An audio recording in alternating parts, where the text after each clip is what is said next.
وہ آدمی جس میں تنہائی میں اللہ کا ذکر کیا، اللہ کو یاد کرنے بیٹھ گیا، کوئی دیکھنے والا نہیں تھا، وہ تنہا تھا، حجرے میں تھا، اپنے بند کمرے میں تھا، اپنے رب کو یاد کیا، اللہ کی یاد کرتے کرتے اس کی آنکھوں سے آنسو ٹپکنے لگے، اس کی آنکھیں آنسوؤں کا خراج دینے لگی۔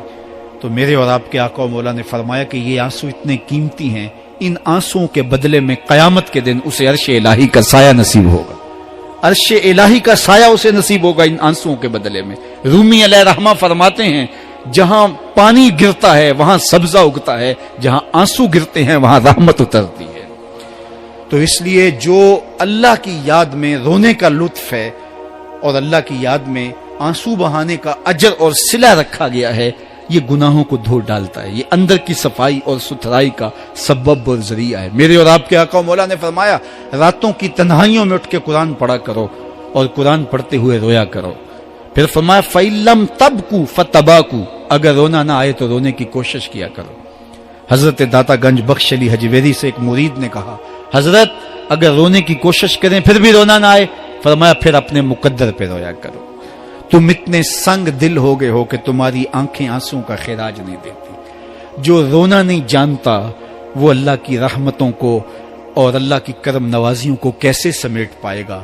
بچہ روتا ہے تو ماں دودھ دیتی ہے، جب بندہ اللہ کے حضور الہو زاری کرتا ہے، عجز کرتا ہے، انکساری کرتا ہے تو اللہ کی رحمتوں کو جوش آتا ہے اور اللہ تعالیٰ کی رحمتیں اس پہ برستی ہیں اور اس کے نہ صرف گناہ معاف ہوتے ہیں بلکہ اللہ تعالیٰ اس کے گناہوں کو بدل کے نیکیوں میں تبدیل کر دیتا ہے۔ ایک فقیر تھا، ملنگ درویش، اللہ کا بندہ، اس کی عادت یہ تھی کہ اپنے ڈیرے پہ آنے والوں کو کھلاتا، ان کو پلاتا، ان کی ضروریات کا خیال رکھتا، لیکن ان کو مالی آسودگیاں نہیں تھی۔ ہوتا یہ تھا کہ بعض اوقات لوگ آتے تو ادھار لے کر کے وہ لوگوں کو کھلا دیتا۔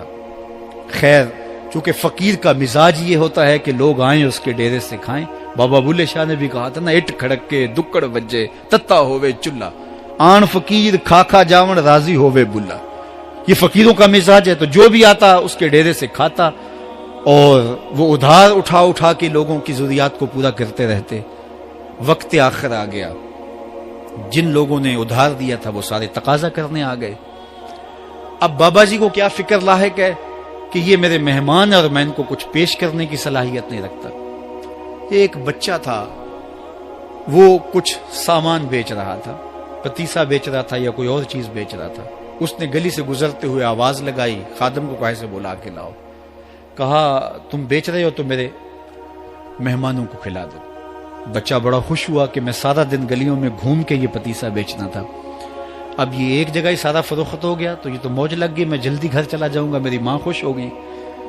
تو سارا ان مہمانوں کو کھلا دیا گیا اور اس کے بعد کہا بابا جی پیسے، کہا تم بیٹھ جاؤ، جب ان کو ملیں گے تو تجھے بھی مل جائیں گے۔ وہ بیٹھ گیا، 2 4 10 منٹ بیٹھا تو بچہ تھا، پھر کھڑا ہو گیا، بابا جی پیسے، کہا جب ان کو ملیں گے تو تجھے بھی مل جائیں گے۔ پھر آدھا گھنٹہ گزرا تو پھر اس نے کہا بابا جی پیسے، میری ماں میرا انتظار کر رہی ہے، ہمارے گھر کا چولہا اسی سے جلتا ہے، میں یہ پیسے لے کر جاؤں گا اور میری ماں کوئی ہنڈیا خریدے گی اور ہم شام کا گھر کا کوئی سلسلہ کریں گے۔ کہا بیٹا جب ان کو ملے گا تو تجھے بھی مل جائے گا۔ بچے نے رونا شروع کر دیا، یتیم بچہ تھا، اس کا سارا آسرا یہی تھا، اس نے رونا شروع کر دیا۔ جب بچہ رویا اللہ کی رحمت کو جوش آیا۔ کوئی مرید نذرانہ لے کے ان بزرگوں کے پاس آ گیا اور اشرفیوں کی بھری ہوئی تھیلی پیش کی۔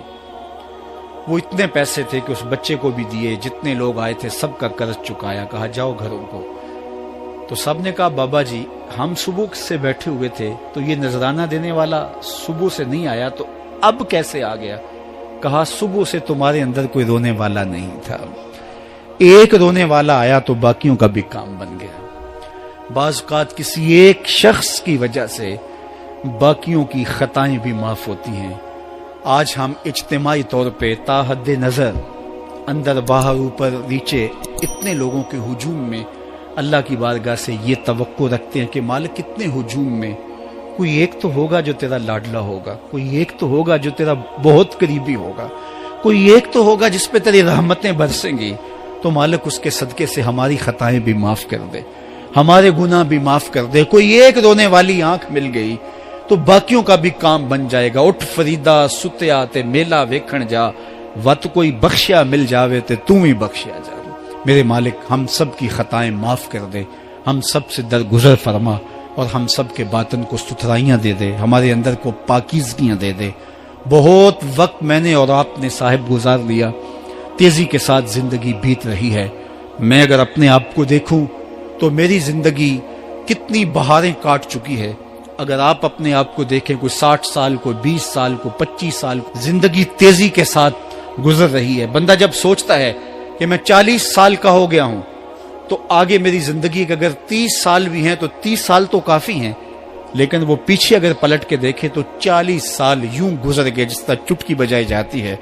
جب چٹکی بجانے کے وقت میں 40 سال گزر گئے محسوس ہوتے ہیں, تو جو باقی 30 سال اگر ہوئے بھی, وہ تو گمان ہے میرا, وہ تو گمان ہے آپ کا, ہمیں تو ایک سانس کا بھی نہیں پتا. پوچھا گیا زندگی اور موت کے بارے میں کیا خیال ہے, کہا فجر پڑی ہے, پتہ نہیں ظہر پڑھ سکیں گے یا کہ نہیں. کہا اتنی لمبی امیدیں لگائے بیٹھے ہو, کہا ظہر پڑی ہے, پتہ نہیں عصر پڑھنے کا موقع نصیب ہوتا ہے کہ نہیں. کہا یہ بھی طول عمل ہے.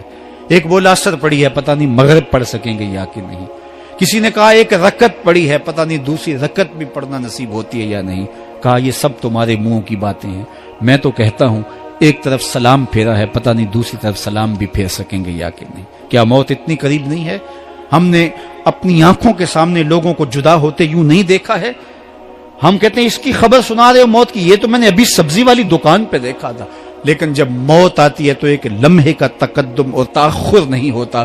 تو صاحب آئیے اپنی زندگی کو اللہ اور اس کے رسول کی راہوں پہ ڈالیں. آج وقت ہے, آج موقع ہے, آج توبہ کا دروازہ کھلا ہے. کل سب کچھ نہیں ہوگا. آج اس کی رحمتیں آواز دے رہی ہیں. آج وقت ہے, وقت پر کافی ہے ایک قطرہ بھی آب خوش ہنگام کا. جل گیا جب کھیت برسا می تو پھر کس کام کا. اب آئیے سنیے, اس کائنات کے اندر ہمیں وہ خواتین ملیں گی جو پردے کے پیچھے تھی, لیکن پردے کے سامنے ماں نہیں آئی, عبد القادر جیلانی آئے. ماں پردے کے پیچھے تھی, پردے کے سامنے فرید الدین گنج شکر آئے. ماں پردے کے پیچھے تھی, مہر و ماں نے بھی آنچل نہیں دیکھا, لیکن پردے کے سامنے کربلا میں حسین ابن علی آئے. تو یہ پردے کے سامنے آئے, وہ پردے کے پیچھے تھی. تو جب مائیں پردے کے پیچھے ہوں تو پھر بیٹے جو ہیں وہ پردے کے سامنے آ کے وہ نقش ثبت کرتے ہیں کہ جو لوگوں کے زندگی کے نقوش کو جو ہے وہ اجال دیتے ہیں اور تقدیر بدل دیتے ہیں. تو اس لیے ماؤں کی ذمہ داریاں گھر سنبھالنا ہے.